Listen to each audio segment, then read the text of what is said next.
So here are some signs the water heater was warning you. Have you ever had those hints that maybe your husband or wife has given you? They're pretty persistent about the hints. Maybe it's something they'd like. Maybe it's someplace they'd like to go.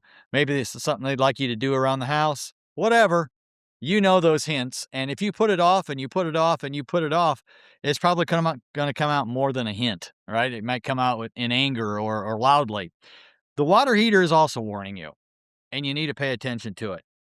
So here's some red flags that homeowners often ignore. The water is not as hot, or it runs out quickly.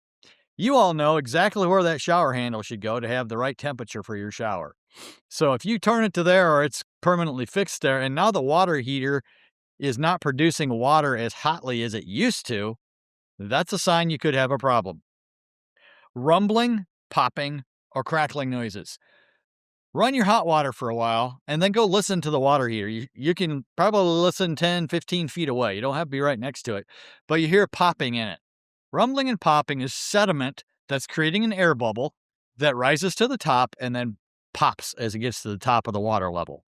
And that just indicates you got a lot of sediment in there and that needs to be drained out. Rust colored water. We have these come up on inspections all the time. We'll go fill the sink and well, that's brown water. What's going on? Well, we got something probably disintegrating from inside the water heater tank, and that's a problem. Metal smell or a metallic taste. And this can occur especially if your anode rod is reacting with well water. You get a funky smell, and it's just not a good situation for your water heater. Tiny leaks around the base. If you go around your water heater, and I'm not talking about the temperature release valve pipe, you may get a drip or two out of there now and then.